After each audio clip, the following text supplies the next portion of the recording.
Scientists have already reversed aging in living creatures. In 2023, at Harvard, Jeff Bezos is spending billions of dollars trying to live forever, right now.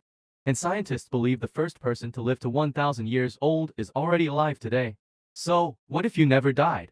At first it sounds like the greatest gift imaginable. But the scientists who actually study this say it might be the most terrifying thing that could happen to humanity. By the end of this video, you will never think about your own life the same way again. And if this blows your mind, subscribe, because we find facts like this every single week. 20 years ago, most scientists would have laughed at the question.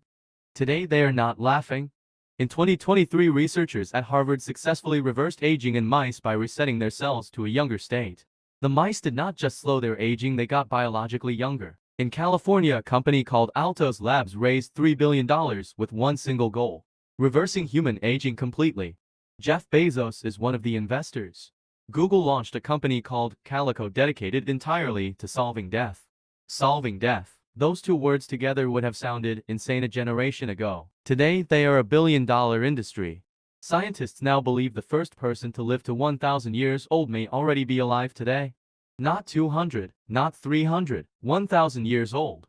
And that is where everything gets complicated. Because living forever sounds like a dream. Until you think about what forever actually means. Here's the first problem nobody talks about. If people stop dying, they also stop making room for new people. Right now the Earth holds 8 billion people. Each year approximately 60 million people die and 140 million are born. Remove death from that equation and the population explodes. Within 50 years the Earth would hold over 30 billion people. The food system collapses, water runs out, cities become unlivable. But that is just the beginning. Think about power, about politics, about leadership. The same people would stay in control forever. The same presidents, the same CEOs, the same landlords, the same ideas.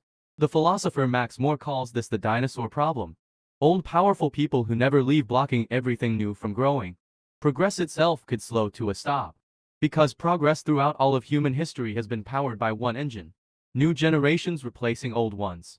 New ideas replacing old ones. Take that away and humanity might freeze in place forever. Now imagine not just living for 1,000 years, but actually experiencing every single day of it. Psychologists who study time perception say something disturbing. The longer you live, the faster time feels like it passes. A year to a 5-year-old feels like forever. A year to a 50-year-old disappears in a flash. By the time you reach 500 years old, entire decades might blur into nothing. And there is another problem, a darker one. You would watch everyone you love die. Your children, your grandchildren, your great-grandchildren, generation after generation gone, while you remain. Philosophers call this the loneliness paradox of immortality. The longer you live, the more you lose. And some scientists argue that after a few hundred years, the accumulated grief alone would be unbearable. Not death, but the weight of too much life. There is even a medical term for it. Existential exhaustion, the point where a mind simply runs out of reasons to continue. Living forever might not feel like a gift. It might feel like a sentence. Here is the question that frightens scientists more than any other. If immortality becomes real, who gets access?